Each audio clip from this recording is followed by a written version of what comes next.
Good morning, you guys. I hope y'all are doing well on this Tuesday morning.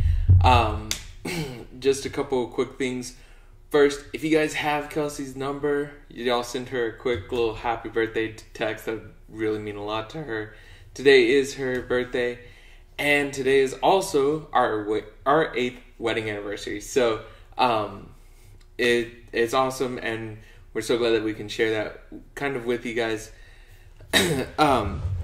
Also, remember that make sure that you sign up for our Wednesday night services online, and that you sign up for our ski trip. Okay, that'll be for our ski retreat.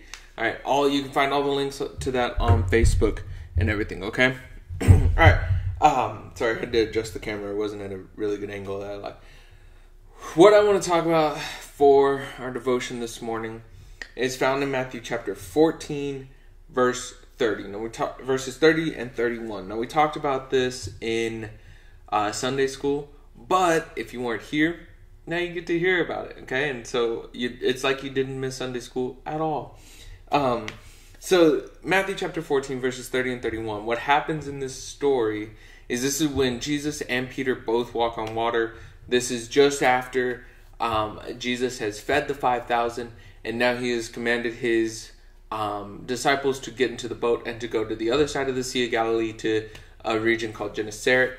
And on their way there, this storm happens. It's about 3 to 6 a.m. when it does happen. While this is going on, Jesus comes walking out to them on the waves.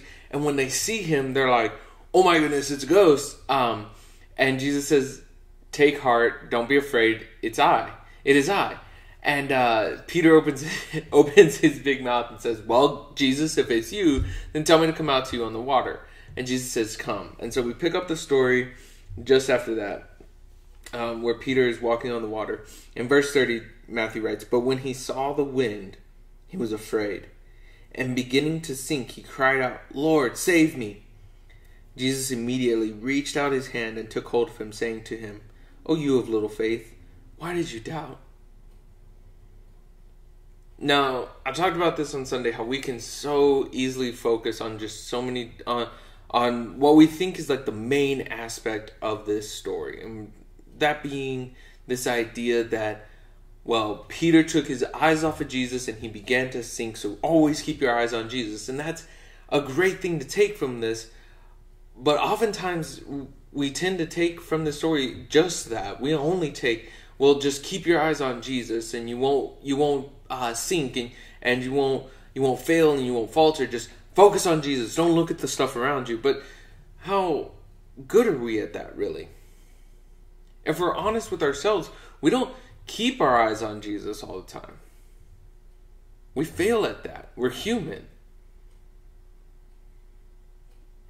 And so, one thing I always like to point out is, well, at least Peter got out of the boat, but that's not even what I'm going to be talking about this morning. What I'm talking about this morning is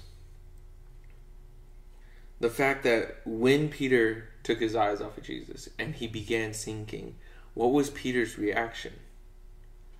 Was Peter's reaction to claw and climb and swim and try to get back up to walking on water on his own accord? No, what we see is that Peter cried out. As he was beginning to sink, he cried out, "Lord, save me."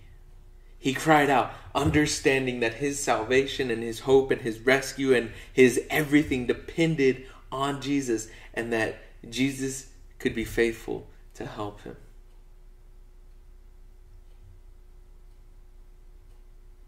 And then verse 31, Matthew writes that Jesus immediately reached out his hand and took hold of him. Immediately, Jesus reached out and grabbed Peter by the hand and took hold of him. And I share that with you guys this morning because I want to tell you that whatever you're facing right now, whatever you're going through, whatever it is that is in your life, however you feel right now, if you have a moment where you say, "Lord, save me," he will immediately reach out his hand and take hold of you and wrap you in his arms and just hold you in such a loving embrace as his child. So I encourage you to do that this morning, this afternoon, whenever it is that you're watching this this video, and allow yourself to just be held by Jesus. Thank you guys so much for watching this video this morning. I will see you guys same time, same station tomorrow. Or no, actually I won't, because tomorrow will be our our Wednesday night service. So I will see you guys hopefully in person Wednesday night. If I don't see you in person, you can subscribe to our YouTube channel, be notified whenever we go live tomorrow night at 6:30. I will see you guys then. Have a good one.